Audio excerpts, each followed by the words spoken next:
딱, 딱, 또르르. 이것은 분명 빗소리가 아니었다. 하늘 구멍이 뚫린 듯 억수같이 쏟아지는 장대비가 메마른 흙바닥을 두들기는 굉음 속에서도 그 소리는 소름 끼칠 만큼 명징하고 날카롭게 고막을 파고들었다. 마치 단단한 흙구슬 두 개가 허공에서 부딪혀 깨지는 듯한 파열음, 그리고 그것이 젖은 바닥을 구르는 소리였다. 칠흑 같은 어둠이 깔린 산길을 재촉하던 직관 최 씨는 본능적으로 걸음을 멈추고 숨을 죽였다. 삿갓 위로 떨어지는 빗물은 차가웠으나 등줄기를 타고 흐르는 식은땀은 그보다 더 서늘했다. 눈앞은 한 치 앞도 분간할 수 없는 빗줄기의 장막이었고 발밑은 이미 질척이는 진흙탕으로 변해 발목을 잡아 끌고 있었지만 최 씨의 온 신경은 오로지 전방 수십 보 앞 희미하게 윤곽을 드러낸 낡은 우물가에 쏠려 있었다. 천둥이 칠 때마다 번쩍이는 섬광 아래로 기이한 형상이 언뜻 비쳤다 사라지기를 반복하고 있었기 때문이었다. 최 씨는 마른 침을 삼키며 조심스럽게 발을 떼었다. 이 야심한 시각에 더구나 이런 폭우 속의 아이라니. 그의 입술 사이로 흘러나온 혼잣말은 거센 바람 소리에 묻혀 흩어졌다. 우물가에 웅크리고 앉아있는 것은 분명 어린아이의 형상이었다. 비에 흠뻑 젖어 축 늘어진 삼배옷은 아이의 앙상한 몸에 달라붙어 있었고 아이는 세상이 무너질 듯 비가 내리는 와중에도 아랑곳하지 않고 우물 안을 들여다보고 있었다. 최 씨가 한 걸음 다가설 때마다 딱딱 하는 소리는 더욱 선명해졌다. 그것은 아이가 손에 쥔 무언가를 우물 안으로 던져 넣는 소리가 아니라 우물 안쪽 깊은 곳에서 누군가 구슬을 받아쳐 올리는 듯한 기이한 공명음에 가까웠다. 산전수전 다 겪으며 명당을 찾아 전국을 떠돌던 최 씨였지만 이토록 흉흉하고 눅눅한 음기 난생 처음이었다. 거기 누구냐? 길 잃은 아이냐? 최 씨가 용기를 내어 소리쳤으나 아이는 미동조차 하지 않았다. 그저 기계적으로 팔을 들어 올려 손에 쥔 것을 우물 속으로 떨어뜨릴 뿐이었다. 번개가 다시 한번 하늘을 갈랐을 때 최 씨는 그 찰나의 순간에 아이의 손을 보았다. 창백하다 못해 푸르스름하게 질린 조막만 한 손에는 흙으로 빚은 둥근 구슬이 들려 있었다. 아이의 손에서 구슬이 떠나 우물의 검은 아가리 속으로 사라지자 우물 깊은 곳에서는 물이 튀는 소리 대신 아이들의 깔깔거리는 웃음소리 같은 메아리가 울려 퍼졌다. 그것은 환청이라기에는 너무나 생생했고 현실이라기에는 지나치게 끔찍했다. 최 씨의 다리가 후들거렸다.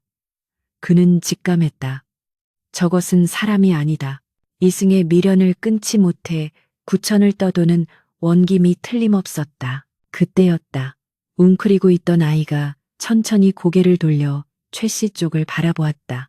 삿갓 아래로 드러난 최 씨의 눈이 공포로 크게 확장되었다. 아이의 얼굴에는 눈이 있어야 할 자리에 시커먼 구멍만이 촤니 뚫려 있었고 입은 귀 밑까지 찢어진 채 기괴하게 웃고 있었다. 아저씨, 내 구슬 못 봤어? 아이의 목소리는 빗소리를 뚫고 최 씨의 귓가에 바로 속삭이는 듯 생생하게 들려왔다.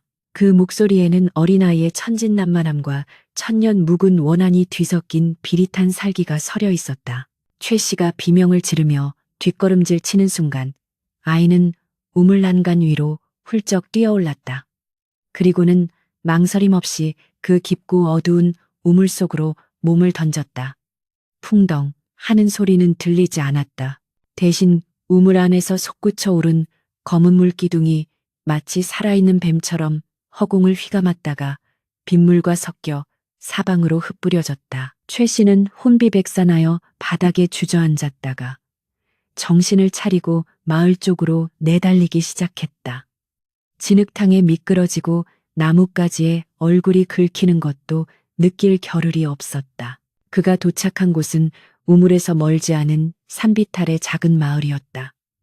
그러나 마을의 풍경 또한 예사롭지 않았다. 비가 쏟아지는 밤이라 해도 인적 하나 없이 죽은 듯 고요한 것은 물론이거니와 집집마다 대문이 굳게 닫혀 있었고 문틈으로는 빛 한 줄기 새어 나오지 않았다. 더욱 기이한 것은 모든 집의 대문에 덕지덕지 붙어있는 붉은 부적들이었다. 빗물에 젖어 잉크가 번져 내리는 부적들은 마치 피눈물을 흘리는 사람의 얼굴처럼 보였다. 최 씨는 가장 가까운 초가집 대문을 거칠게 두드렸다. 계십니까? 지나가는 과객입니다. 비를 좀 피하게 해주시오. 대문 안쪽에서는 아무런 인기척도 느껴지지 않았다. 최 씨는 다급한 마음에 다시 한번 문을 두드렸다. 제발 문 좀 열어주시오. 우물가에서 헛것을 보았소. 그 말이 떨어지기가 무섭게 안쪽에서 다급하고 표독스러운 노파의 목소리가 들려왔다. 썩 꺼져라. 부정을 탄 놈이 어디 감히 남의 집 문을 두드려 그 물귀신을 달고 들어오려고 작정을 했느냐. 최 씨는 당황했다.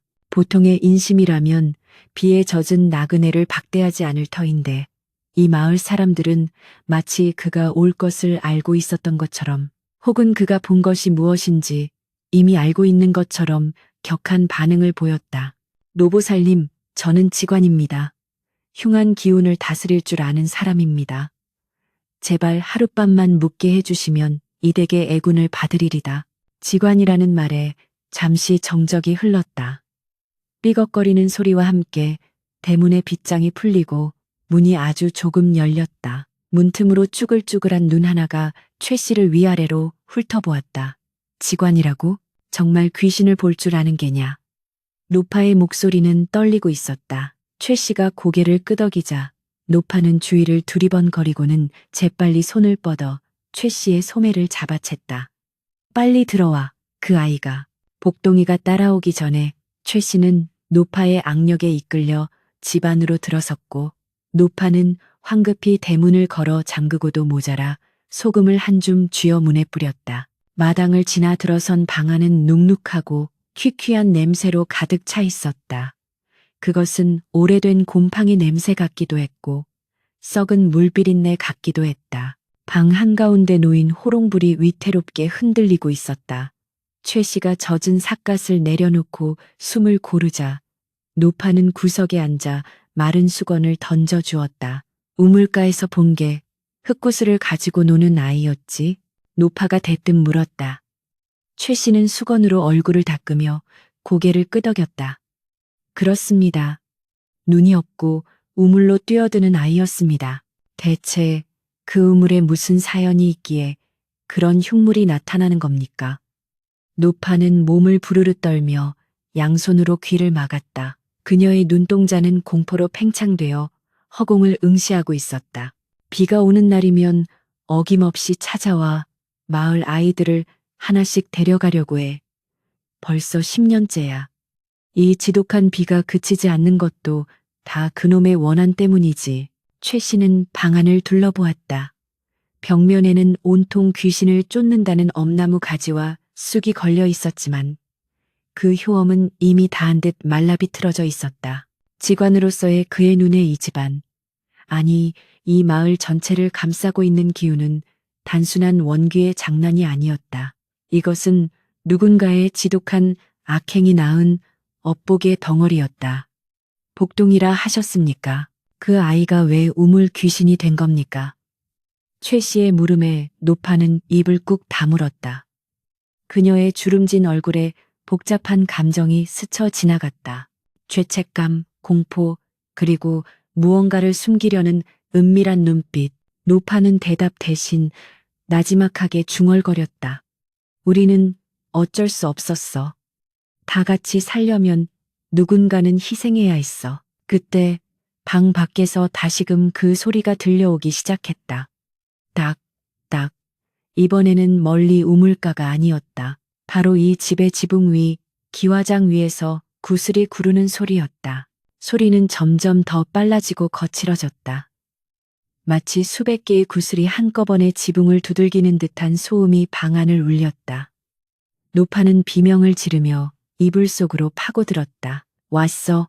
또 왔어. 내 손주놈을 데려가려고 왔어. 최 씨는 반사적으로 일어나 문을 열려고 했으나 문은 밖에서 무언가가 누르고 있는 듯 꼼짝도 하지 않았다. 창호지 문 너머로 거대한 그림자가 일렁였다. 그것은 아이의 그림자라기에는 너무나 크고 기형적이었다. 빗소리는 이제 폭포수처럼 변해 지붕을 뚫을 듯이 쏟아져 내렸다. 최 씨는 품속에서 나침반인 패철 패디를 꺼내 들었다. 패철의 자침이 미친 듯이 회전하더니 정확히 방문 쪽을 가리키며 멈췄다. 방 안의 온도가 급격히 떨어지며 입김이 나올 정도로 차가워졌다. 호롱불이 파란색으로 변하며 가물거렸다. 이보시오, 정신 차리시오. 이 마을에서 무슨 짓을 저지른 게요. 아이가 죽은 날 무슨 일이 있었던 거냐, 말이오. 최 씨가 노파를 향해 호통쳤지만 노파는 넋이 나간 사람처럼 중얼거릴 뿐이었다. 목이 너무 말라서 그랬어. 물 한 모금 마시겠다고. 그 어린 것을. 그녀의 고백은 빗소리에 묻혀 끊어질 듯 이어졌다.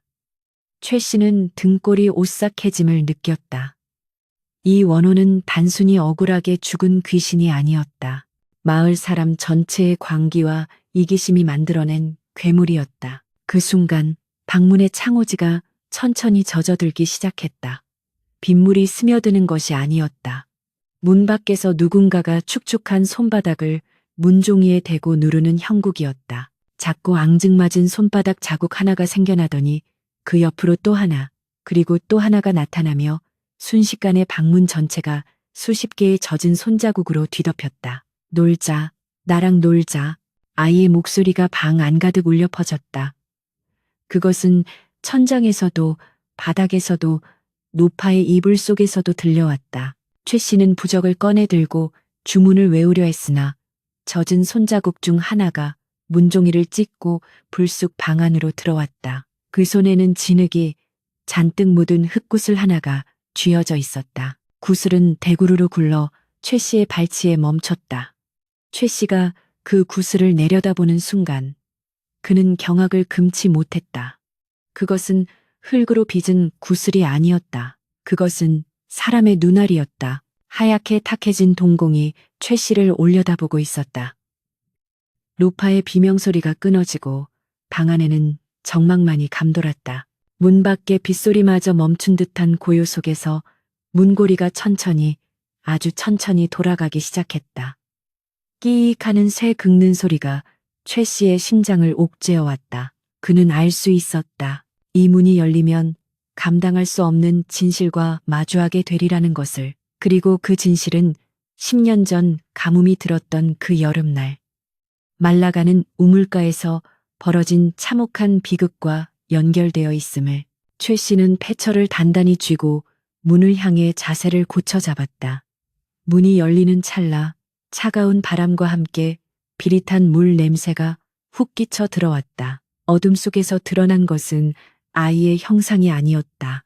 그것은 마을 사람들 모두가 외면하고 덮어두려 했던 진흙 속에 파묻힌 양심의 시체들이었다. 문이 열리자 들이닥친 것은 비바람이 아니었다. 그것은 숨이 턱 막힐 듯한 열기, 그리고 살이 타들어가는 듯한 타약볕의 기억이었다. 최 씨의 눈앞에서 어두침침한 방 안의 풍경이 일그러지더니 순식간에 10년 전 그의 여름, 지옥 같았던 가뭄의 현장으로 뒤바뀌었다. 귓가를 때리던 빗소리는 사라지고 대신 마른 논바닥이 쩍쩍 갈라지는 비명소리와 매미들의 악을 쓰는 울음소리만이 고막을 찔러댔다. 하늘은 푸르다 못해 하얗게 질려 있었고 구름 한 점 없는 창공에서 쏟아지는 태양은 마을을 거대한 가마솥처럼 달구고 있었다. 마을 어귀의 버드나무는 말라 비틀어져 잎사귀 하나 남지 않았고 게으른 바닥을 드러낸 지 오래되어 하얀 자갈들만이 앙상한 뼈처럼 뒹굴고 있었다. 이것은 최 씨가 환영을 보는 것인지 아니면 노파의 기억 속에 빨려 들어온 것인지 분간할 수 없었으나 코끝에 맴도는 흙먼지 냄새와 입안에 감도는 갈증은 너무나도 생생했다. 그 메마른 풍경의 한가운데 우물가에 쪼그려 앉은 작은 아이가 있었다. 바로 복동이었다. 10살 남짓 되었을까. 부모도 없이 동량으로 연명하던 아이의 꼴은 말이 아니었다. 때에 절어 본래 색을 알 수 없는 배적삼은 해져서 어깨가 훤히 드러났고 앙상한 팔다리는 검댕과 상처로 얼룩져 있었다. 하지만 아이의 눈만은 유난히 맑고 깊었다. 복동은 굶주림보다 더한 외로움을 달래기 위해 개울가 진흙을 뭉쳐 만든 흙구슬들을 유일한 친구로 삼고 있었다. 딱, 딱 아이가 구슬을 부딪힐 때마다 나는 소리는 묘하게도 경쾌했다. 마을 사람들은 더위와 갈증에 지쳐 늘어져 있으면서도 그 소리가 들릴 때마다 복동을 향해 도끼 어린 눈초리를 보냈다. 저 재수 없는 놈, 또 시작이군. 부모 잡아먹은 놈이 마을 기운까지 빨아먹으니 비가 올 턱이 있나. 그늘에 모여 앉은 아낙네들이 수군거렸다. 그들에게 복동은 가뭄이라는 천재지변의 원인이자 끓어오르는 화를 쏟아부을 수 있는 유일한 배출구였다. 당시 마을의 우물은 생명줄이나 다름없었다. 인근의 모든 수원쉐엔 이 말라버린 상황에서 오직 마을 중앙에 있는 이 오래된 우물만이 간신히 흙탕물 섞인 물을 토해내고 있었다. 그마저도 하루에 길어 올릴 수 있는 양이 정해져 있어 촌장은 엄격하게 순번을 정해 물을 배급했다. 물 한 바가지가 쌀 한 가마니보다 귀한 시절이었다. 사람들의 눈은 캬하게 들어가 있었고 입술은 껍질이 벗겨져 피가 맺혀 있었다. 인심은 곳간에서 난다는 옛말은 틀렸다. 곳간이 비고 목구멍이 타들어가자 사람들은 짐승보다 못한 본성을 드러내기 시작했다. 이웃끼리 물 한 모금을 두고 멱살잡이를 하는 것은 예사였고 힘없는 노인들은 뒷방에서 조용히 말라 죽어갔다. 그런 지옥도 속에서 복동이 설 자리는 없었다. 아이는 사람들이 흘린 물 한 방울이라도 주워 마시려 우물가 주변을 맴돌았지만 돌아오는 것은 발길질과 욕설뿐이었다. 사단이 난 것은 해가 중천에 떠 가장 뜨거웠던 날이었다. 촌장의 며느리인 안동댁이 물동이를 이고 우물가로 나왔다. 그녀는 평소에도 까탈스럽고 욕심이 많기로 소문난 여인이었다. 남들은 감히 엄두도 못 낼 귀한 물을 촌장의 권세를 이용해 새치기로 받아가는 길이었다. 찰랑거리는 물동이를 머리에 인 안동댁의 이마에는 송글송글 땀이 맺혀 있었고 그녀의 눈은 오로지 물동이의 수평을 맞추는데 혈안이 되어 있었다. 그때였다. 우물가 구석에 웅크리고 있던 복동이 실수로 흙구슬 하나를 놓쳤다. 대구르르 구슬은 야속하게도 안동댁의 발밑으로 굴러갔다. 신경이 곤두서 있던 안동댁은 구슬을 밟고 휘청였고 중심을 잃은 그녀의 머리 위에서 물동이가 춤을 추듯 기울어졌다. 어마, 어마, 안동댁의 비명과 함께 물동이는 바닥으로 곤두박질 쳤다. 쨍그랑 날카로운 파열음이 마을 전체를 뒤흔들었다. 항아리 깨지는 소리보다 더 끔찍한 것은 그 안에 담겨있던 생명수, 성밍수리가 메마른 흙바닥으로 쏟아지는 소리였다. 물은 바닥에 닿자마자 치익 하는 소리를 내며 순식간에 증발해 버렸다. 흙먼지만이 풀썩 피어올랐다. 안동댁은 사색이 되어 주저앉았다. 시아버인 촌장의 불호령이 떨어질 것은 불보듯 뻔했고 마을 사람들의 원망을 감당할 자신이 없었다. 그녀의 눈동자가 흔들리더니 이내 구석에서 떨고 있는 복동에게 고정되었다. 공포는 순식간에 분노로 그리고 비열한 책임 전가로 변모했다. 안동댁은 벌떡 일어나 복동의 뺨을 후려갈겼다. 이 빌어먹을 놈, 내 놈이 다리를 걸었지. 감히 내까짓게 귀한 물을 없게 해.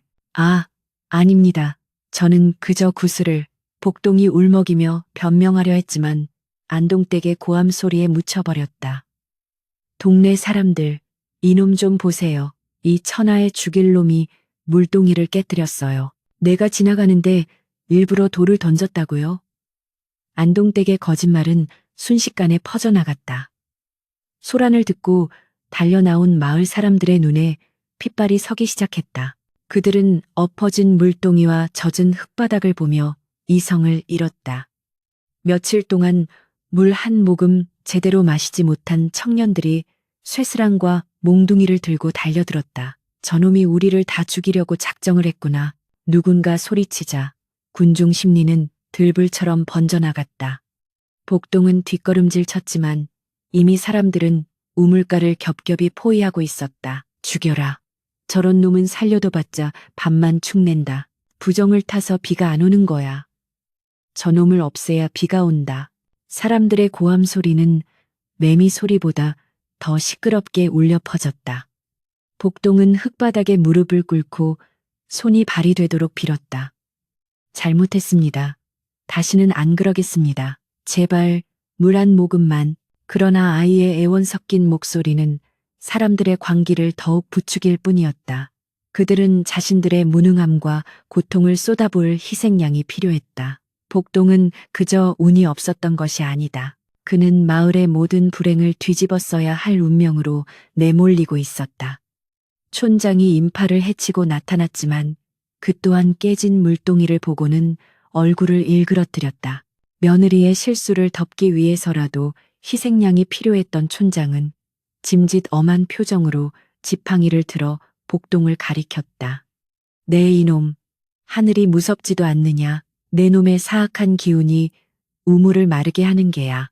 어른들의 발길질이 시작되었다. 흙먼지 속에서 작은 몸뚱이가 이리저리 차이고 굴러다녔다. 복동은 비명조차 지르지 못하고 웅크린 채 흙구슬을 가슴에 꼭 껴안았다. 그것은 아이가 가진 전 재산이자 이 세상에서 유일하게 자신의 편이 되어주는 물건이었다. 누군가 복동의 손을 밟자 아이의 손에서 힘이 빠지며 흙구슬들이 우물가로 굴러갔다. 내 구슬, 내 구슬. 복동이 피투성이가 된 입으로 중얼거리며 구슬을 향해 기어갔다. 그 처참한 모습에도 사람들은 멈추지 않았다. 오히려 그 집착이 더욱 기분 나쁘다며 침을 뱉었다. 그때 마을 무당이 눈을 희번덕거리며 앞으로 나섰다. 그녀는 가뭄이 시작된 이래 신통력을 잃었다는 비난을 받고 있었기에 이 기회를 통해 자신의 입지를 되찾으려 하고 있었다. 보시오, 저 아이가 쥐고 있는 저 흙구슬.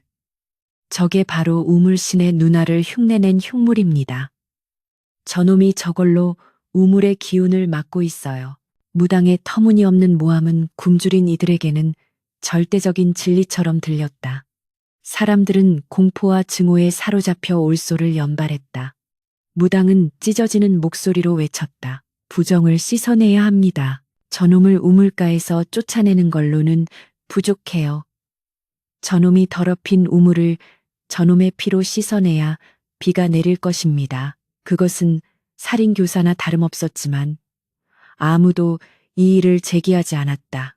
인간성을 상실한 집단은 이미 악귀나 다름없었다. 복동은 퉁퉁 부은 눈을 들어 사람들을 올려다보았다. 평소 자신에게 밥짓거기를 던져주던 쌀집 아저씨, 가끔 웃어주던 옆집 누나, 모두가 귀신 같은 형상을 하고 자신을 내려다보고 있었다. 아이는 깨달았다. 오늘 살아나갈 수 없음을. 그리고 이 지독한 갈증보다 더 무서운 것은 사람들의 차가운 마음임을. 아이의 눈에서 눈물 한 방울이 흘러내려 메마른 흙바닥을 적셨다. 그것은 이 마을에 떨어진 유일한 물방울이었다. 촌장이 눈짓을 하자 장정 2명이 복동의 양팔을 잡아 일으켰다. 아이는 저항할 힘조차 남아있지 않았다. 그들은 짐짝을 나르듯 복동을 들어 올려 우물 난간으로 끌고 갔다. 우물 안은 깊고 어두웠다. 바닥에는 썩은 물이 조금 고여 있을 뿐이었다. 살려주세요. 살려주세요. 복동의 가느다란 목소리는 우물벽에 부딪혀 공허하게 메아리쳤다. 안동댁은 죄책감을 감추기 위해 더 크게 소리쳤다. 어서 던져버려요. 그래야 비가 온다고요. 장정들이 아이를 우물 안으로 밀어 넣으려는 찰나 복동의 손에 들려있던 마지막 흙구슬 하나가 미끄러져 우물 속으로 떨어졌다. 딱 구슬이 우물벽에 부딪히는 소리가 정적을 갈랐다. 그 소리는 마치 죽음의 시작을 알리는 종소리처럼 들렸다. 그리고 다음 순간 사람들의 손이 복동의 등을 거칠게 떠밀었다. 으아악, 짧은 비명과 함께 아이의 모습이 어둠 속으로 사라졌다. 퍽하는 둔탁한 소리가 들려왔다. 물에 빠지는 소리가 아니었다. 바닥에 돌무더기에 부딪히는 끔찍한 소리였다. 사람들은 숨을 죽이고 우물 안을 들여다보았다. 깊은 곳에서 신음소리조차 들려오지 않았다. 잠시 후 거짓말처럼 하늘에서 쿠르릉 하는 천둥 소리가 들려왔다. 사람들은 환호했다. 비가 온다. 비가 와. 역시 부정을 씻어내니 하늘이 응답하시는구나. 그들은 촌장과 무당을 칭송하며 춤을 추듯 기뻐했다.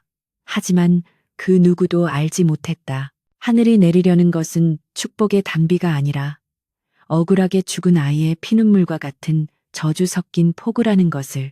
우물 깊은 곳, 어둠 속에 널브러진 복동에 감지 못한 눈은 점점 차가운 원한으로 물들어가고 있었다. 아이의 손 옆에는 깨진 흙구슬 조각들이 마치 흩어진 영혼처럼 반짝이고 있었다. 최 씨는 숨을 헐떡이며 현실로 돌아왔다. 그의 온몸은 식은땀으로 젖어 있었다. 방금 본 광경은 단순한 환영이 아니었다. 이 방에 있는 노파, 아니 안동댁의 기억이 고스란히 전이된 것이었다. 늙고 추하게 변해버린 눈앞의 노파가 바로 그날 물동이를 깬 장본인이었다. 최 씨는 분노로 떨리는 손을 들어 노파를 가리켰다. 내 인연, 내가 바로 그 안동떼기로구나. 죄 없는 아이를 제물로 바치고 얻은 물이 그리도 달더냐. 노파는 이불을 뒤집어 쓴 채 미친 듯이 고개를 저었다. 아니야, 아니야. 나는 시키는 대로 했을 뿐이야. 비가 와야 했어. 다들 죽어가고 있었다고. 그때 방문이 활짝 열리며 밖에서 불어온 비바람이 호롱불을 꺼뜨렸다. 칠흑 같은 어둠 속에서 10년 전 우물바닥에서 들려왔던 그 소리가 다시 들려오기 시작했다. 딱, 딱, 또르르. 이번에는 하나가 아니었다. 수백, 수천 개의 구슬이 방 안으로 굴러들어오는 소리였다. 그리고 어둠 속에서 젖은 아이의 목소리가 들려왔다. 아줌마, 내 구슬 밟아서 깨뜨렸잖아. 내 눈알도 깨뜨렸잖아. 공포에 질린 노파의 눈앞에 어둠을 뚫고 푸른 인광을 내뿜는 흙구슬들이 허공에 떠오르기 시작했다. 그것은 10년 전 그녀가 짓밟았던 아이의 눈동자들이었다. 최 씨가 품에서 꺼낸 부적 한 장을 허공에 날리자 푸른 불꽃이 일며 방 안을 맴돌던 흙구슬의 환영들이 일순간에 사라졌다. 노파는 거품을 물고 기절해 있었고 방 안은 마치 폭풍이 휩쓸고 지나간 듯 난장판이 되어 있었다.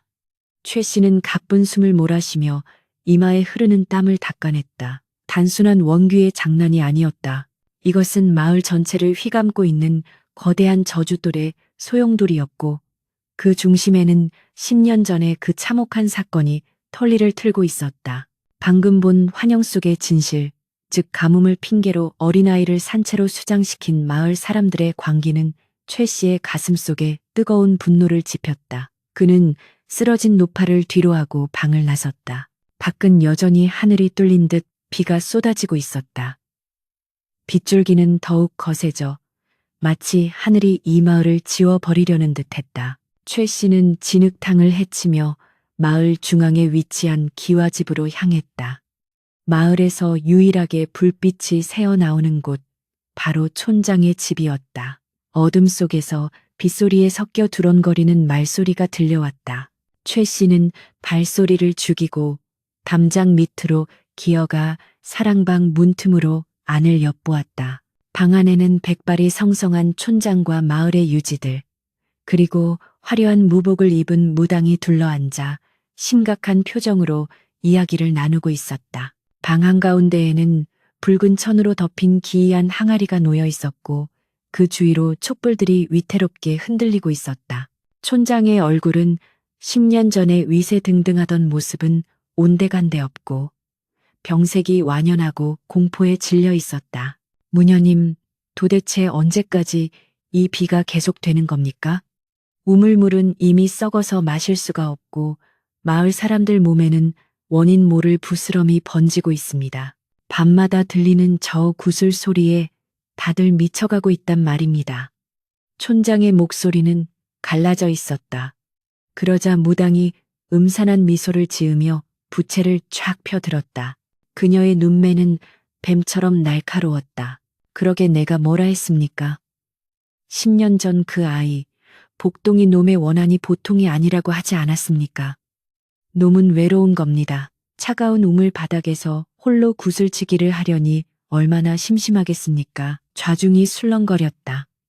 한 노인이 떨리는 목소리로 물었다. 그렇다면 어찌해야 한단 말이오? 위령제도 지내고 굿도 수십 번을 하지 않았소. 무당은 혀를 차며 고개를 저었다.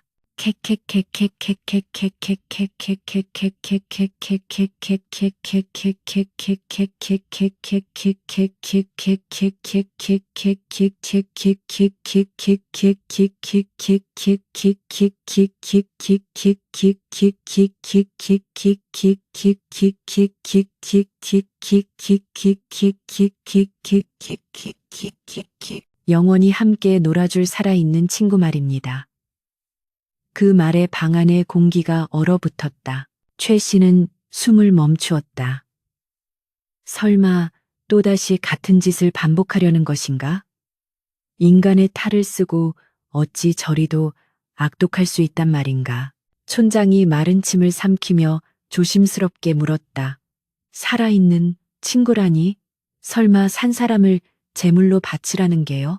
무당은 눈을 번뜩이며 촌장에게 몸을 기울였다. 홀레칸리를 올려줘야지요. 영혼 결혼식 말입니다. 하지만 죽은 아이와 맺어주려면 신부될 아이를 산채로 우물에 보내야 합니다. 복동이가 가장 좋아할 만한 또래의 계집아이로 말이지요. 촌장의 얼굴에 갈등의 빛이 스쳤으나 이내 비릿한 욕망이 그 자리를 차지했다. 자신의 안위와 마을의 평안이라는 명목 아래 또 다른 희생양을 찾는 눈빛이었다. 그럼 누구를 보낸단 말이오? 무당은 기다렸다는 듯이 입을 열었다. 마을 어귀에 사는 쑥 굽는 김신의 막내딸 연화가 제격입니다. 나이도 복동이가 죽을 때와 비슷하고 사주팔자도 음기가 강해 귀신을 모시기에 딱이지요. 게다가 김씨는 빚 때문에 촌장님께 꼼짝도 못하지 않습니까? 촌장은 잠시 침묵하더니 이내 결심한 듯 주먹을 불끈 쥐었다. 어쩔 수 없지. 배를 위해 소를 희생하는 수밖에. 오늘 밤 비가 가장 거세질 때 의식을 치르도록 하시오. 내 사람들을 시켜 김씨네 집으로 가라 이르리다. 방 안에 있던 유지들도 죄책감보다는 안도감을 내비치며 고개를 끄덕였다. 자신들의 자식이 아니면 그만이라는 이기심이 팽배해 있었다. 최 씨는 주먹을 너무 세게 쥐어 손톱이 살을 파고들었다. 피가 배어 나왔지만 통증조차 느껴지지 않았다. 10년 전 가뭄 때문에 아이를 죽이더니 이제는 비를 멈추게 하겠다고 또 다른 아이를 죽이려 하고 있었다. 이것은 귀신의 저주가 아니었다. 인간들의 탐욕과 공포가 만들어낸 추악한 사륙극이었다. 최 씨는 당장이라도 문을 박차고 들어가고 싶었지만 그랬다가는 저광기에 찬 무리들에게 당해낼 재간이 없었다. 게다가 지금 중요한 것은 촌장 일당을 꾸짖는 것이 아니라 곧 희생될 아이 연화를 구하는 것이었다. 최 씨는 어둠 속으로 몸을 숨기며 촌장의 집을 빠져나왔다. 그가 향한 곳은 마을 어귀에 쓰러져가는 초가집이었다. 비바람에 지붕의 집단이 날아가 앙상한 석가래가 드러난 그 집에서는 희미한 울음소리가 새어나오고 있었다. 최 씨가 도착했을 때 이미 촌장이 보낸 장정들이 들이닥쳐 있었다. 이 보게들, 이게 무슨 짓인가? 내 딸을 어디로 데려가는 거야? 병들어 누워있던 김씨가 기어서 나와 장정들의 바짓가랑이를 붙잡고 애원하고 있었다. 그러나 장정들은 무자비하게 김씨를 발로 차밀어 버렸다. 조용히 해. 이장님께서 네 빚을 다 탕감해 주시고 쌀까지 2가만이나 주신다지 않나. 딸 하나 잘 키워 집안 일으킨다. 생각하라고. 방 안에서는 7살 난 연화가 끌려 나오며 자지러지게 울고 있었다. 아빠, 아빠, 살려줘. 무서워. 아이는 영문도 모른 채 하얀 소복으로 갈아입혀진 상태였다. 그 모습이 마치 상복, 상후 같아 보는 이의 가슴을 미어지게 했다. 무당의 수아들이 아이의 입에 재갈을 물리고 손발을 묶어 쌀자루에 담으려 하고 있었다. 연화의 눈동자는 공포로 하얗게 질려 있었다. 빗물과 눈물이 뒤섞인 아이의 얼굴은 10년 전 복동이의 마지막 모습과 겹쳐 보였다. 최 씨는 더 이상 지체할 수 없었다. 그는 품속에서 지팡이를 꺼내 들고 어둠 속에서 뛰쳐나갔다. 멈추시오. 하늘이 두렵지도 않소. 최 씨의 우렁찬 호통 소리가 빗소리를 뚫고 울려 퍼졌다. 장정들이 흠칫 놀라 동작을 멈추고 뒤를 돌아보았다. 삿갓을 눌러쓴 최 씨가 비를 맞으며 당당하게 서 있었다. 그의 눈빛은 형형하게 빛나고 있었다. 지나가는 과객이 주제넘게 남의 마을 일에 참견하는 것이 아니오. 장정중 우두머리 격인 사내가 몽둥이를 들고 위협했다. 최 씨는 물러서지 않고 그들에게 다가갔다. 당신들이 하려는 짓은 살인이다. 귀신을 달랜답시고 살아있는 아이를 제물로 바치는 것이 말이 되는가. 그러고도 당신들이 사람이라 할 수 있는가. 이놈이 미쳤나. 썩 꺼지지 않으면 내 놈도 같이 우물에 쳐넣어 주마. 장정들이 달려들 기세였다. 최 씨는 재빨리 주변 지형을 살폈다. 수적으로 열세였다. 무력으로 이들을 제압하기는 불가능했다. 그때 묘책이 떠올랐다. 그는 짐짓 여유로운 척 웃음을 터뜨렸다. 하하하, 어리석은 중생들이여. 내가 누군지 알고 덤비는 게냐? 나는 천기를 읽는 직관이다. 지금 너희들이 데려가려는 저 아이, 연화가 정말 복동이의 원한을 풀 수 있을 것 같으냐? 최 씨의 말에 장정들이 멈칫했다. 불길한 예언이라도 들은 듯 표정이 굳어졌다. 최 씨는 그 틈을 타 김 씨에게 다가가 그를 일으켜 세웠다. 그리고 장정들을 향해 낮고 엄숙한 목소리로 말했다.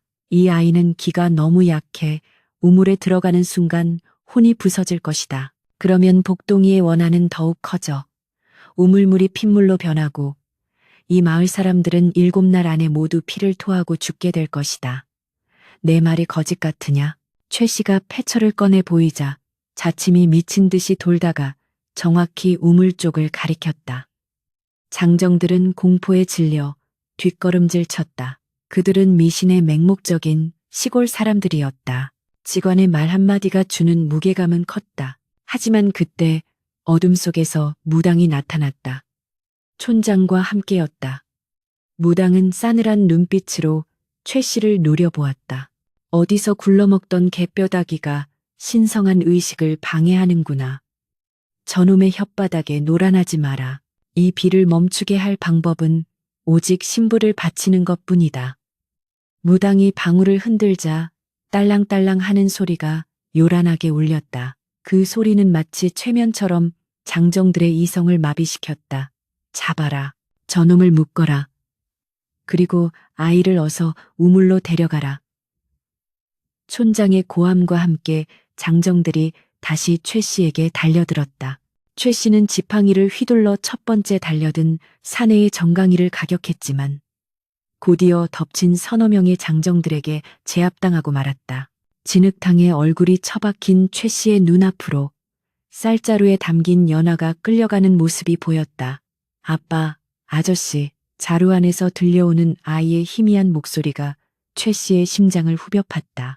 김 씨는 울부짖으며 땅을 쳤지만 늙고 병든 몸으로는 아무것도 할 수 없었다.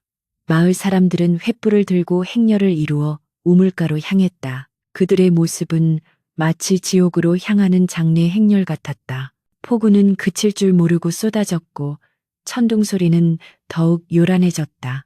결박된 채 헛간에 던져진 최 씨는 거친 숨을 몰아쉬었다.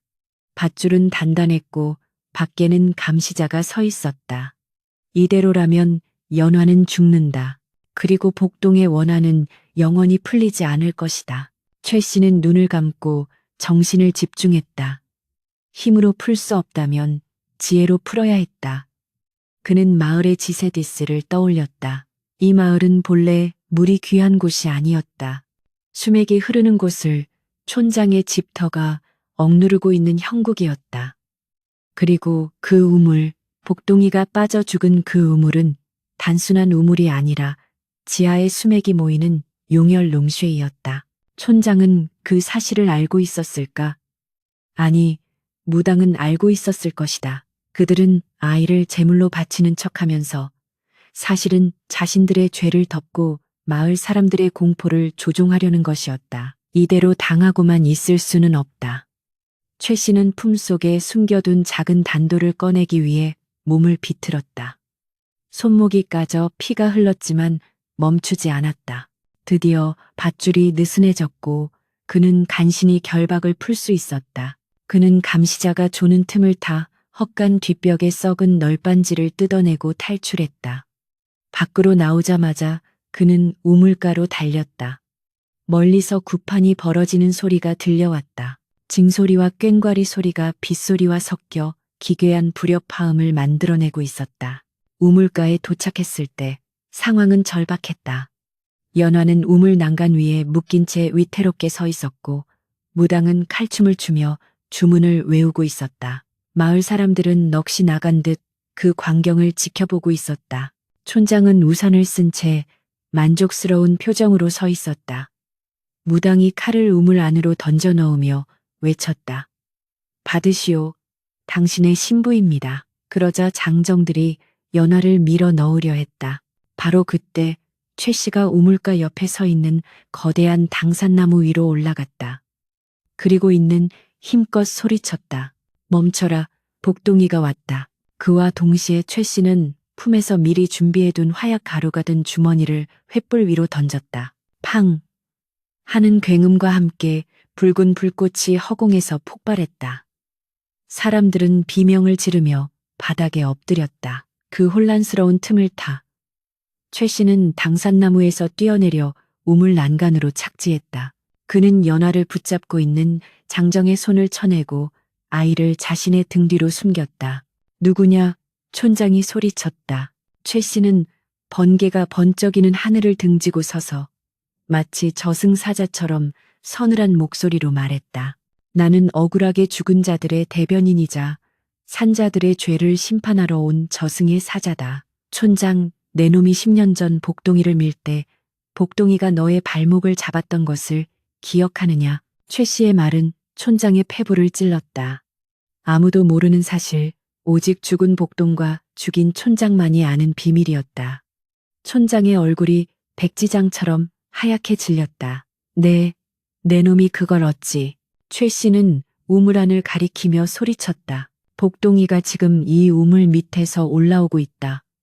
그 손에 수천 개의 흙구슬을 쥐고 말이다. 들리지 않느냐? 저 소리가 그 순간 거짓말처럼 우물 속에서 소리가 들려왔다. 딱딱 또르르 와르르르. 그것은 구슬 하나가 구르는 소리가 아니었다. 수만 개의 구슬이 서로 부딪히며 솟구쳐 오르는 소리였다. 우물의 수면이 끓어오르듯 요동치기 시작했다. 무당의 얼굴에도 처음으로 공포가 서렸다. 이건 내가 부른 게 아닌데. 최 씨는 연화를 끌어안으며 우물가에서 물러났다. 이제 곧 인간의 힘으로는 막을 수 없는 진짜 재앙이 시작되려 하고 있었다. 그것은 복동의 원혼이자 이 마을이 10년간 쌓아온 죄악의 결정체였다. 우물 안에서 터져나온 굉음은 하늘의 천둥소리마저 집어삼켰다. 구구구궁. 땅바닥이 지진이라도 난 듯 요동치더니 우물의 검은 아가리에서 거대한 물기둥이 솟구쳐 올랐다. 그것은 맑은 물이 아니었다. 10년 동안 우물 바닥에 가라앉아 있던 썩은 진흙과 이끼, 그리고 아이의 원한이 뒤섞인 검붉은 토사물이었다.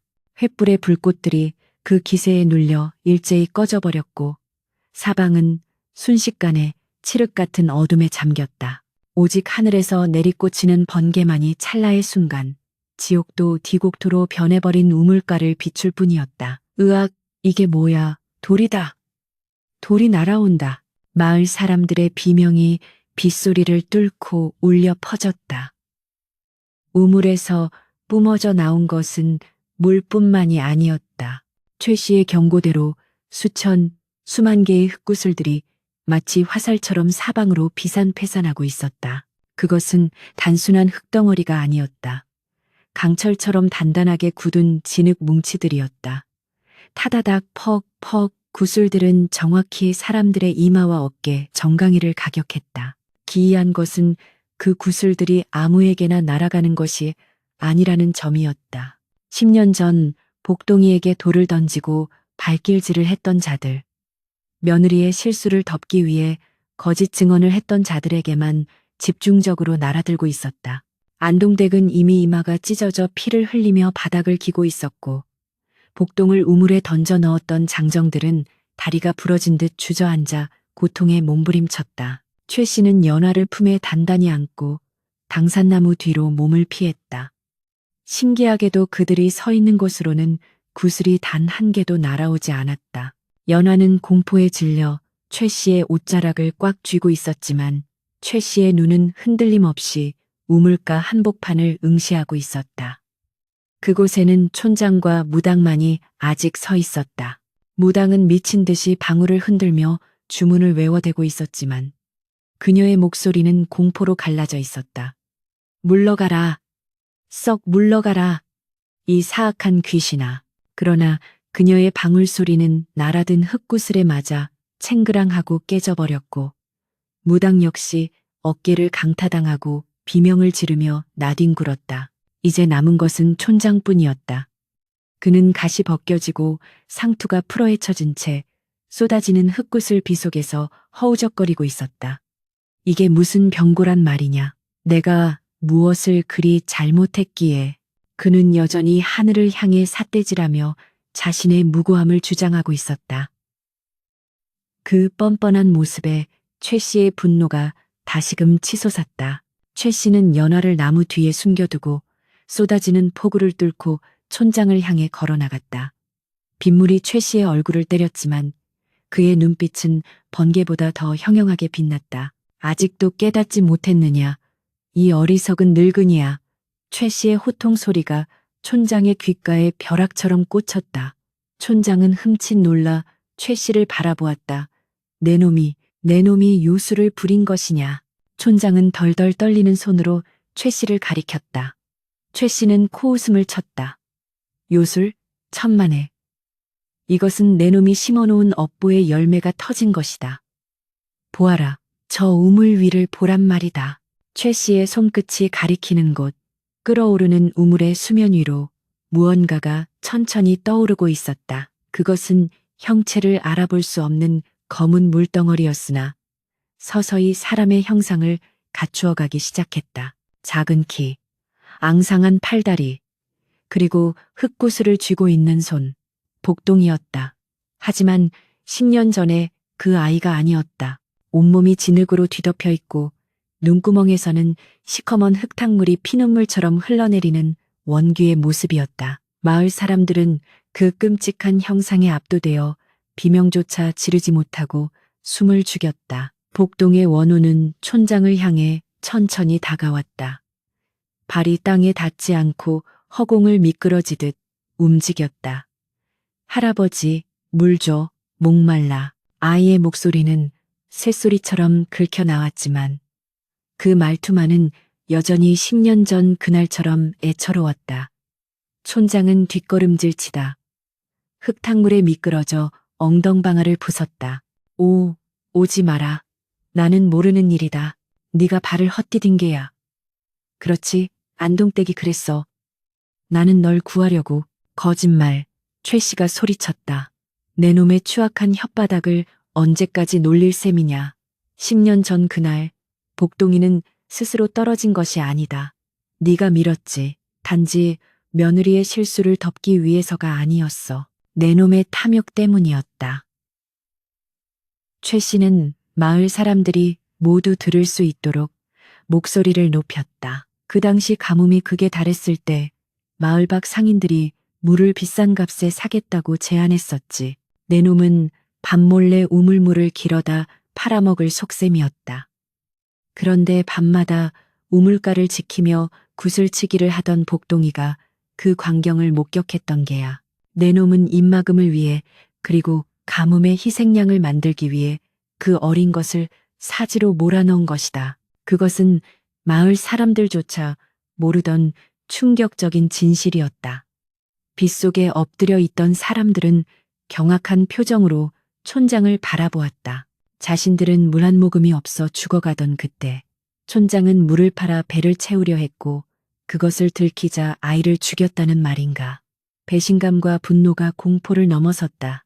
촌장의 얼굴은 사색이 되었다. 아, 아니다. 증거 있느냐? 증거를 대라. 그는 마지막 발악을 하듯 소리쳤다. 그때 복동의 원혼이 손을 들어 올렸다. 그 손에는 반짝이는 무언가가 들려 있었다. 그것은 흙구슬이 아니었다. 낡고 녹슨 은비녀였다. 촌장의 눈이 튀어나올 듯 커졌다. 그것은 10년 전 그가 기생첩에게 선물하려다 잃어버렸다고 했던 비녀였다. 복동이를 우물로 밀어버릴 때 촌장의 품에서 떨어져 아이와 함께 우물 속에 수장되었던 바로 그 증거물이었다. 이게 왜? 촌장의 입술이 파르르 떨렸다. 더 이상의 변명은 불가능했다. 원호는 비녀를 쥔 손을 촌장의 눈앞으로 들이밀었다. 할아버지 거 돌려줄게. 내 구슬이랑 바꿔. 원혼의 입이 귀 밑까지 찢어지며 기괴한 미소를 지었다. 그리고 우물가 주변에 떨어져 있던 수천 개의 흙구슬들이 다시금 공중으로 떠올랐다. 이번에는 사람들을 향한 것이 아니었다. 오직 촌장 한 사람만을 겨냥하고 있었다. 타다닥 공중부양한 흙구슬들이 일제히 촌장의 몸을 강타하기 시작했다. 악, 으악. 촌장은 비명을 지르며 몸을 웅크렸지만 구슬들은 멈추지 않고 쏟아졌다. 그것은 마치 10년 전 마을 사람들이 복동이에게 던졌던 돌멩이들의 숫자만큼, 아니 그보다 더 많은 분노의 매질이었다. 촌장의 비단 옷은 순식간에 찢어지고 그의 몸은 멍과 상처로 얼룩졌다. 그는 고통을 이기지 못하고 진흙탕 위를 기어 도망치려 했으나 구슬들은 집요하게 그를 쫓았다. 최 씨는 그 광경을 지켜보며 나직이 읊조렸다. 인과응보, 인고, 잉보라. 하늘의 그물은 성긴 듯해도 결코 빠져나갈 수 없는 법. 그는 더 이상 손을 쓰지 않았다. 이것은 인간이 개입할 영역이 아니었다. 원기의 한이 풀릴 때까지 죄인은 그 고통을 온전히 감내해야만 했다. 무당은 어느새 정신을 차리고 도망치려 하고 있었다. 그녀는 촌장이 당하는 꼴을 보고는 혼비백산하여 네 발로 기어가고 있었다. 그러나 복동의 원호는 그녀를 놓아주지 않았다. 우물에서 솟아나온 검은 물줄기가 뱀처럼 뻗어가 무당의 발목을 휘감았다. 가막, 살려주세요. 나는 시키는 대로 했을 뿐이야. 무당이 비명을 질렀지만 물줄기는 그녀를 질질 끌어 우물가로 데려왔다. 원호는 무당을 내려다보며 고개를 갸웃거렸다. 아줌마, 나랑 놀아준다며, 내 신부 데려온다며. 무당은 공포에 질려 눈을 뒤집고 다시 기절해버렸다. 폭우는 절정을 향해 치닫고 있었다. 번개가 우물가를 칠 때마다 복동의 원호는 더욱 거대해져 마치 산봉우리만 한 크기로 변해 마을 전체를 굽어보고 있었다. 마을 사람들은 모두 머리를 땅에 박고 벌벌 떨며 참회했다. 잘못했습니다. 우리가 죽을 죄를 지었습니다. 그들의 울음소리가 빗소리에 섞여 처량하게 울려 퍼졌다. 10년간 묵혀왔던 죄의식의 고름이 터져 나오는 순간이었다. 촌장은 이제 거의 실신 직전이었다. 흙구슬 세례가 멈추자 그는 피투성이가 된 몸을 이끌고 간신히 고개를 들었다. 그의 눈앞에는 바로 우물의 난간이 있었다. 도망친다고 기어간 곳이 하필이면 자신이 아이를 밀어버렸던 그 자리였다. 운명의 장난처럼 그는 죽음의 문턱에 스스로 기어온 셈이었다. 원호는 거대한 손을 뻗어 촌장의 멱살을 잡고 허공으로 들어 올렸다. 촌장의 다리가 허공에서 버둥거렸다. 내려, 줘, 제발. 촌장이 쉰 목소리로 애원했다. 원호는 대답 대신 텅 빈 눈구멍으로 촌장을 응시했다. 그리고 촌장의 귓가에 속삭였다. 추워, 너무 추워. 할아버지도 들어와. 따뜻하게 해줄게. 원혼의 손에서 차가운 냉기가 뿜어져 나와 촌장의 몸을 얼어붙게 만들었다. 촌장은 비명을 지르고 싶었지만 목소리가 나오지 않았다. 그의 눈에 비친 것은 깊고 깊은 우물의 어둠. 10년 전 자신이 복동이를 밀어 넣으며 보았던 그 끝없는 심연이었다. 최 씨는 연화의 눈을 가려주었다. 보지 마라. 악인의 최후는 아이가 볼 것이 못 된다. 하늘에서 콱광 하는 천둥 소리와 함께 마지막 벼락이 우물 옆 당산나무를 때렸다. 나무가 쩍 갈라지며 불길이 치솟는 순간 복동의 원호는 촌장을 잡은 손을 놓아버렸다. 아니, 놓은 것이 아니라 함께 우물 속으로 빨려 들어갔다. 으아악! 촌장의 긴 비명이 우물 속으로 사라졌다. 첨벙 하는 소리는 들리지 않았다. 대신 우물 깊은 곳에서 우르릉 하는 거대한 진동이 느껴졌다. 마치 땅속의 거대한 짐승이 먹이를 삼키고 트림을 하는 듯한 소리였다. 촌장이 사라지자 허공을 떠돌던 흙구슬들이 일제히 우물 속으로 쏟아져 내렸다. 좌르르르 그 소리는 마치 흙이 관뚜껑을 덮는 소리처럼 들렸다. 순식간에 우물가에는 정적이 찾아왔다. 빗소리마저 잦아들고 있었다. 촌장도 복동의 원혼도 흙구슬들도 모두 우물 속으로 사라졌다. 남은 것은 난장판이 된 구판의 흔적과 넋이 나간 마을 사람들, 그리고 우물가에 홀로 서 있는 최 씨뿐이었다. 우물의 물은 언제 끓어올랐냐는 듯 다시 잠잠해졌지만 수면 위에는 붉은 핏물과 함께 촌장의 신발 한 짝만이 둥둥 떠 있었다. 그것은 탐욕의 끝이 어디인지를 보여주는 허망한 유품이었다. 최 씨는 긴 한숨을 내쉬며 폐처를 들여다보았다. 미친 듯이 회전하던 자침이 드디어 북쪽을 가리키며 멈춰섰다. 살기로 가득 찼던 땅의 기운이 서서히 풀리고 있었다. 그러나 이것으로 끝이 아니었다. 죄는 씻겨졌을지언정 그 상처는 마을 사람들의 가슴에 그리고 저 우물 깊은 곳에 영원히 남을 것이었다. 최 씨는 찢어진 옷자락을 여미며 연화의 손을 잡았다. 가자. 이제 비가 그치려나 보구나. 그의 말대로 먹구름 사이로 희미한 달빛이 새어나오고 있었다. 그러나 그 달빛은 차갑고 서러웠다. 마치 복동이의 눈물처럼 폭우가 거친 새벽녘의 하늘은 시리도록 푸르렀다. 밤새 세상을 집어삼킬 듯 포효하던 천둥과 번개는 언제 그랬냐는 듯 자취를 감추었고 마을을 뒤덮었던 검은 먹구름도 산허리를 타고 흩어지고 있었다. 그러나 그 찬란한 아침 햇살 아래 드러난 마을의 풍경은 처참하기 그지없었다. 10년 가뭄을 해결하기에는 차고 넘칠 만큼 쏟아진 비로 인해 마을 곳곳은 물바다가 되었고 무너진 담벼락과 뽑혀나간 나무들이 흙탕물에 휩쓸려 나뒹굴고 있었다. 하지만 그 무엇보다 처참한 것은 우물가의 넋을 잃고 주저앉은 마을 사람들의 몰골이었다. 그들은 밤새 공포와 죄책감이라는 보이지 않는 매질에 두들겨 맞은 듯 탄 눈으로 허공을 응시하거나 서로의 몸을 의지한 채 떨고 있었다. 촌장이 사라진 우물은 마치 아무 일도 없었다는 듯 고요했지만 그 깊은 어둠 속에서는 여전히 서늘한 냉기가 피어올라 사람들의 발목을 휘감고 있었다.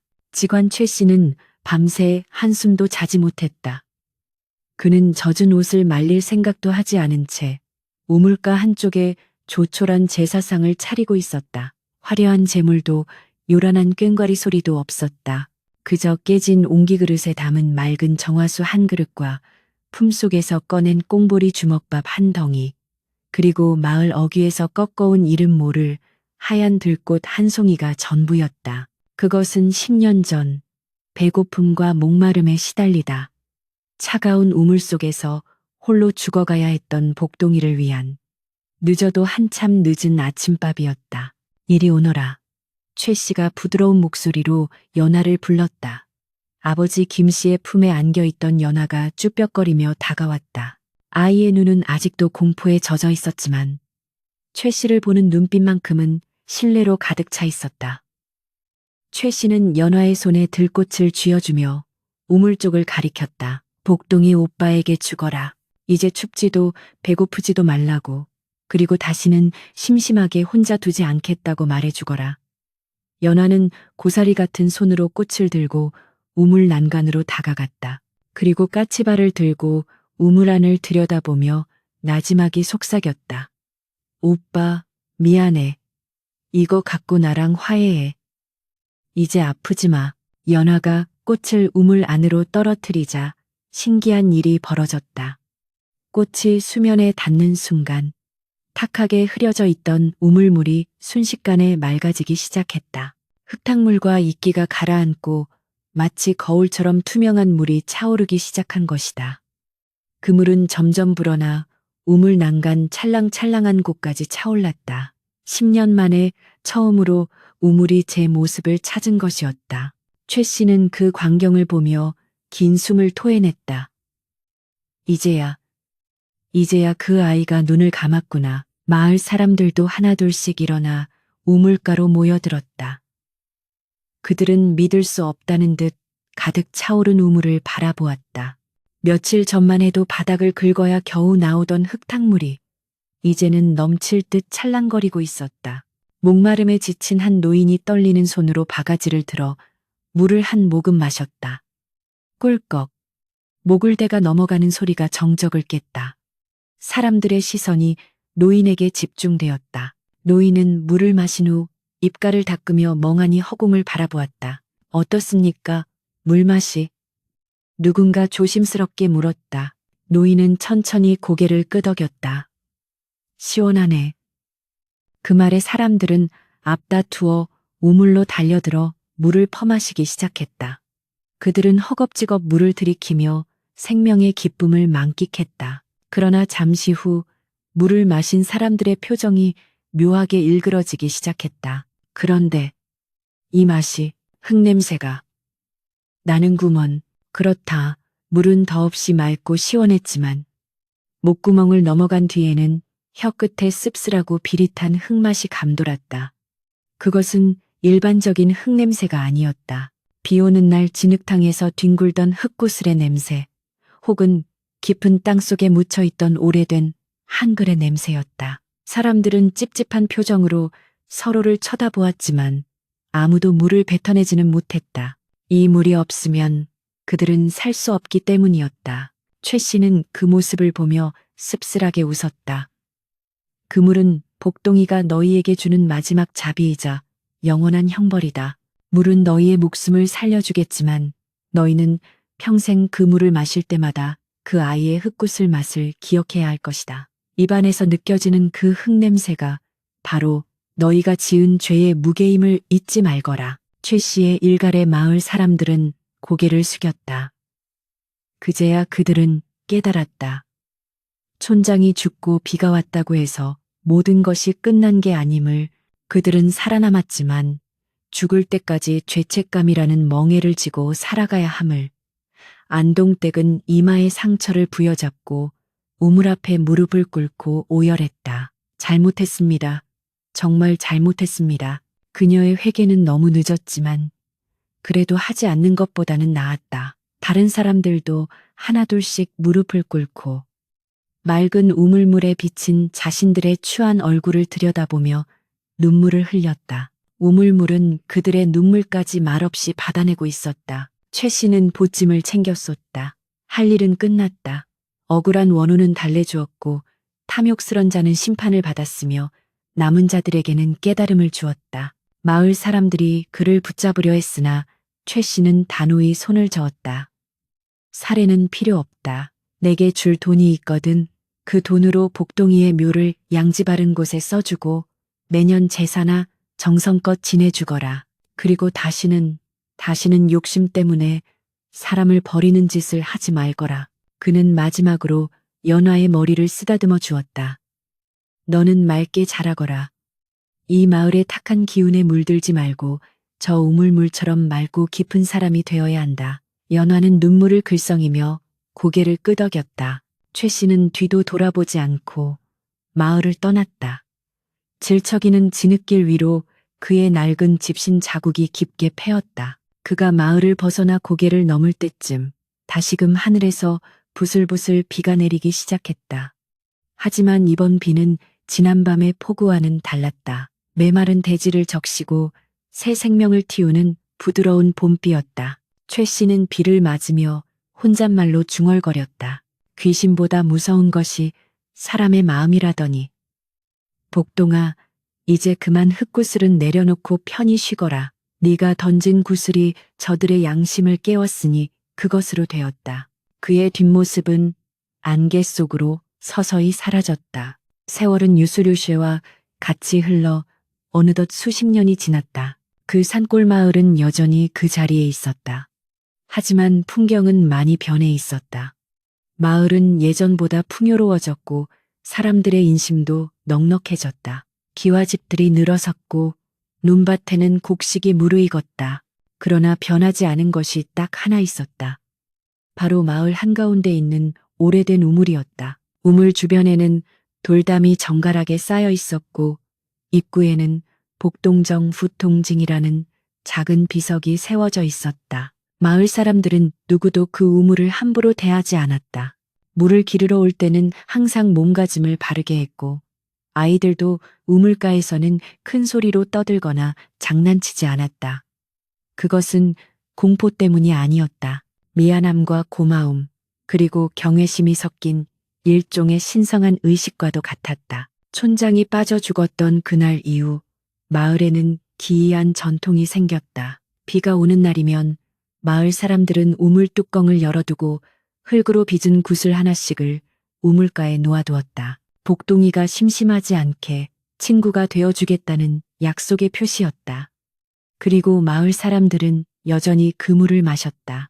처음에는 역하게 느껴지던 흙 냄새도 세월이 흐르며 익숙해졌고 이제는 그 쌉쌀한 뒷맛을 고향의 맛이라 여기게 되었다. 그 흙맛은 그들에게 겸손을 가르쳤고 이웃을 돌보게 하는 쓴 약이 되었다.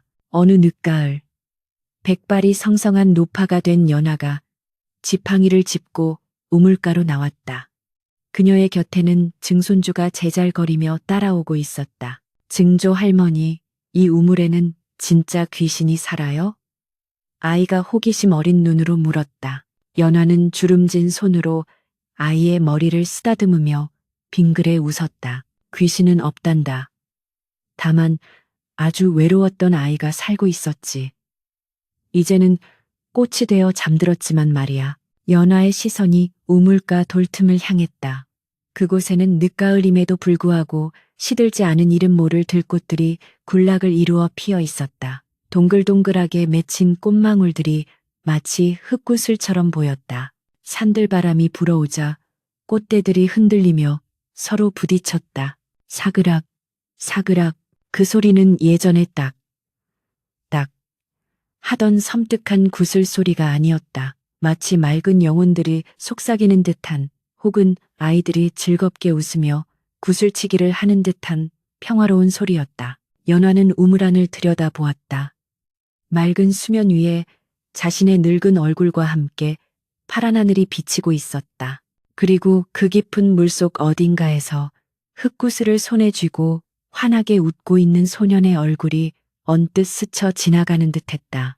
잘 있었니? 나도 곧 갈게. 가서 실컷 놀아주마. 연화의 혼잣말이 바람에 실려 흩어졌다. 우물가의 핀 꽃들이 바람에 흔들리며 다시 한번 또르르 소리를 냈다. 그것은 비극으로 시작되었으나 참회와 용서로 마무리된 슬프지만 아름다운 전설의 마침표였다. 인간의 욕심은 끝이 없고 같은 실수를 반복하지만 진심 어린 뉘우침만이 그 업보의 사슬을 끊고 꽃을 피울 수 있다는 것을 말없이 자리를 지키는 저 오래된 우물은 오늘도 흐르는 물소리로 이야기하고 있었다.